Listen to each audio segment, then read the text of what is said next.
सुल्तानपुर में जमीनी विवाद ने एक ऐसा खूनी मोड़ ले लिया है कि सत्ता के गलियारों से जुड़ा एक बड़ा नाम अब सलाखों के पीछे पहुंच गया है। पूर्व मंत्री राणा अजीत प्रताप सिंह, उनका बेटा, भाई और अन्य आरोपी कुल 8 लोगों को कोर्ट ने जेल भेज दिया है। फायरिंग, साजिश और हथियारों की बरामदगी ने इस केस को और सनसनीखेज बना दिया है। जमीनी विवाद में हुए जानलेवा हमले ने सुल्तानपुर की सियासत और कानून व्यवस्था दोनों को हिला दिया। इस हाई प्रोफाइल केस में नामजद पूर्व मंत्री राणा अजीत प्रताप सिंह, उनके पुत्र अभिजीत प्रताप सिंह समेत 8 आरोपियों को पुलिस ने गिरफ्तार कर कोर्ट में पेश किया।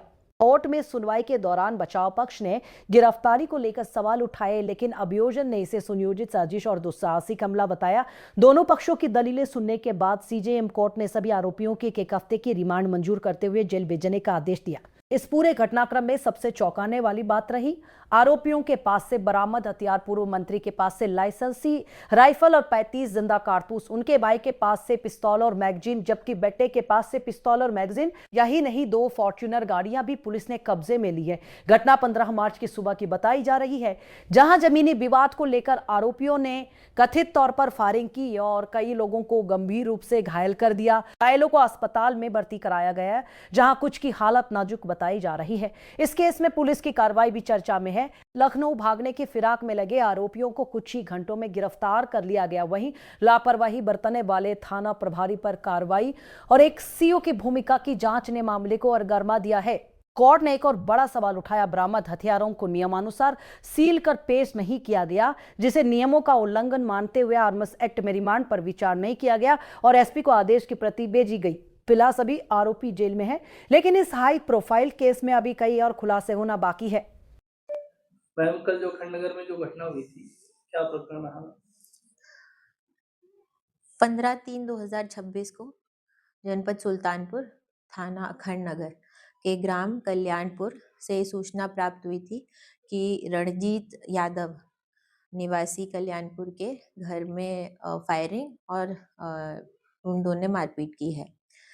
इस घटना के संबंध में जानकारी की गई तो ये पता चला कि 30-35 गुंडों के द्वारा और नकाबपोश लाठी डंडे और अवैध असलों से लैस व्यक्तियों ने रणजीत यादव पुत्र राममेर यादव के घर में घुसकर उनकी महिलाओं और बच्चों को लाठी डंडों से पीटा। उसके बाद कई राउंड हवाई फायर करी, जिस हवाई फायर में 2 लोगों को गनशॉट इंजरी हुई।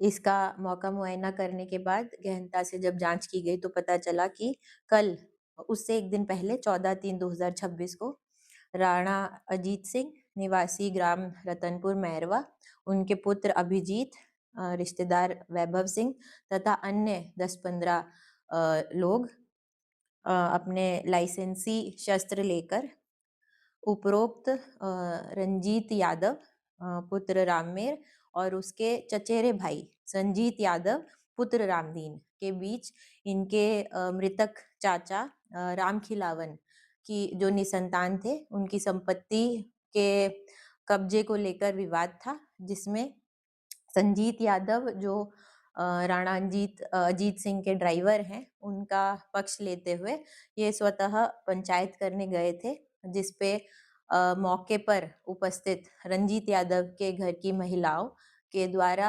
वीडियो बनाया गया। वीडियो बनाकर उन्हें शस्त्र रखने का, निकालने की उलाहना दी गई और उनको वहां मौके से भगा दिया गया।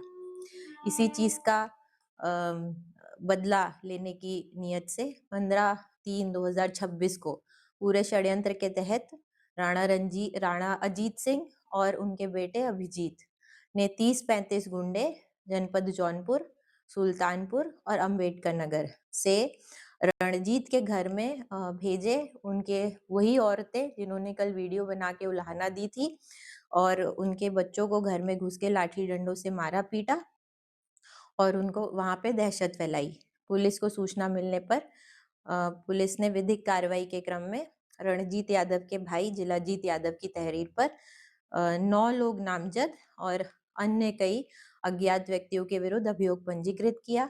विधिक कार्रवाई के क्रम में जब अभियुक्तों की धरपकड़ की गई तो ज्ञात हुआ कि राणा अजीत सिंह और उनके बेटे अभिजीत एवं 14 तारीख को मौके पर मौजूद ऋतिक राय और विक्कू सिंह और उनके 2 अन्य साथी ये 2 फॉर्च्यूनर में जिसमें से एक बीपी फॉर्च्यूनर थी, 3 लाइसेंसी शस्त्र, 1 राइफल और 2 अलग-अलग बोर के पिस्टल और कई राउंड 60-70 से ऊपर राउंड्स हैं, 2 मैगज़ीन है जो फुल भरी हैं। इन सब शस्त्र और राउंड्स को लेकर लखनऊ की तरफ भागे। जब पुलिस टीम ने उनको रोकने का प्रयास किया तो उन्होंने 170 से ऊपर गाड़ी दौड़ाई, जिसमें लखनऊ पुलिस की एवं पूर्वांचल के पेट्रोल व्हीकल और कंट्रोल रूम की मदद से इनको रोका गया।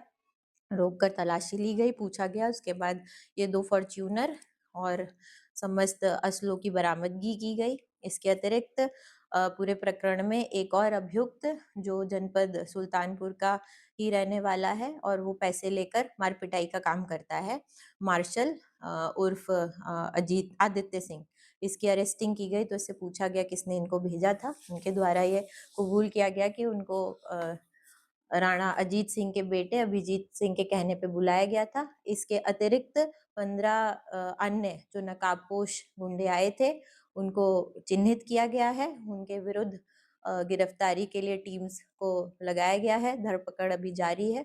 सबके विरुद्ध सख्त से सख्त कार्रवाई की जाएगी। 8 लोग अभी अरेस्ट हुए हैं, जिसमें माननीय न्यायालय के आदेश के क्रम में सभी को न्यायिक हिरासत में भेजा गया है। अग्रिम विधिक कार्रवाई प्रचलित है। इस प्रकरण में थानाध्यक्ष अखंड नगर के द्वारा 14 की घटना सही प्रकरण जो है वरिष्ठ अधिकारियों को जानकारी सूचना न देना, प्रभावी निरोधात्मक कार्रवाई न करना एवं 15 की घटना के बाद मौके पर जाकर गलत इंफॉर्मेशन देना कि लाठी डंडे से मारपीट पारिवारिक लोगों के बीच हुई है और गुंडों के संबंध में और फायरिंग के संबंध में उच्चाधिकारियों को गलत सूचना देने के कारण उनको निलंबित करके उनके विरुद्ध अनुशासनात्मक कार्रवाई प्रचलित की गई है। पूरे प्रकरण में शिथिल पर्यवेक्षण के संबंध में भी जांच प्रचलित की गई है।